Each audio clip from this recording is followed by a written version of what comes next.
"Back away from my house, or I will defend it." The words cut through the chaos like a blade. Two massive men in tight black t-shirts with bold white HOA lettering froze mid-step, metal batons twitching in their fists. Behind them, their white Chevy pickup sat embedded in the garage door of the Andersons' home, splintered wood and broken glass everywhere, the front bumper mangled beyond recognition. Debris covered the driveway. A crumpled bicycle, Jake's little brother's, lay crushed beneath the wreckage. But Jake didn't care about the mess. Not right now. What mattered was what came next. He stood firm on the driveway, chest heaving under his late father's tactical vest, the weight of a custom-built AK-74 steady in his hands. At just 16, Jake wasn't supposed to be the one standing between his family and two armed intruders. But this wasn't a regular day. This was war in suburbia. And Jake came prepared. The taller of the two men snarled and stepped forward, baton raised like he was about to charge. "Put it down, kid. We're with the HOA." But Jake didn't flinch, his eyes locked in, calm and cold. He'd done his research. Their neighborhood's HOA had dissolved 3 years ago.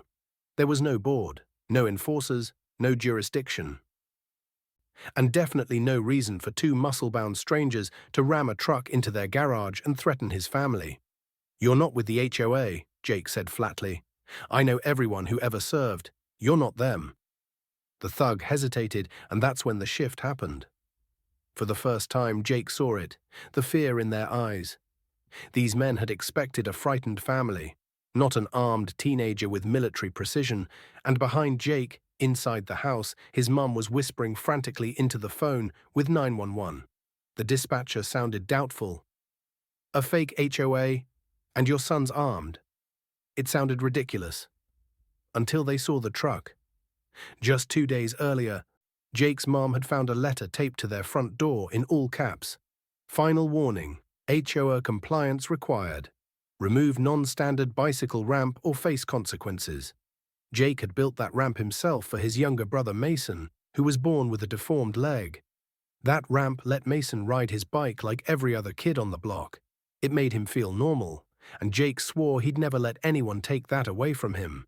But the next day, a white truck cruised past slowly, two unfamiliar men inside, wearing those black HOA shirts, no plates. That night, Jake didn't sleep upstairs. He slept downstairs, with the vest, the rifle, and the same mindset his dad had taught him. Be ready. Always, so when the crash came the next morning, a thunderous blast that shattered wood and shook the walls, Jake was already moving. When the doors flew open and the men jumped out swinging, Jake stepped outside and met them with steel resolve. Now, with the rifle raised and safety off, Jake stared them down. "Try me," he said quietly. Neither of them moved. For a full 5 seconds, it was a standoff. Then, sirens. Red and blue lights blazed at the end of the cul-de-sac. The sound of law enforcement finally cracked the bravado.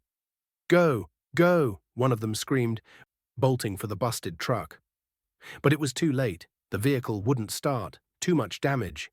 They abandoned it and fled on foot, just as 2 police cruisers skidded into view, tires screeching. Jake stood still, rifle lowered, breathing heavy but controlled. Officers jumped out, shouting commands, weapons drawn. Jake calmly set the rifle down and raised his hands. "I'm not the threat," he said. "Check the garage." And they did.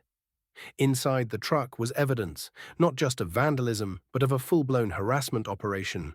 Printed fake HOA citations, a clipboard with names and addresses, tools, batons, the works. These men had been targeting homeowners in older neighborhoods, mostly single mothers and immigrant families, scaring them into compliance until they sold their homes below market. It was all part of a dirty real estate play, one that Jake and his family were never supposed to expose. But they messed with the wrong house. At the police station, everything unraveled. The 2 thugs were ex-private security, hired by a shell company connected to a known predatory investor. The goal was simple: terrorize and flip neighborhoods for profit. But Jake didn't let that happen. A week later, standing beside his mother and little brother, Jake was honored by the city. The mayor called him a brave young man with the heart of a lion. Veterans in the crowd saluted him. Reporters asked for interviews. But Jake wasn't interested in fame. He was just protecting his brother's ramp and keeping a promise to his dad, who died in Afghanistan. "You're the man of the house now, Jake," his father once said. "Stand when others run." So he stood, and the world saw what courage really looks like. Not in a uniform, not in a boardroom, but on a driveway, in a quiet neighborhood, in the heart of a kid who refused to be intimidated, because sometimes heroes don't wear capes. Sometimes they wear hand-me-down vests, hold the line and say, "Not today." Before we end this story, let us know in the comments where you're watching from. We'd love to hear. If this story touched you, don't forget to like the video, subscribe to the channel, and let us know how you feel in the comment.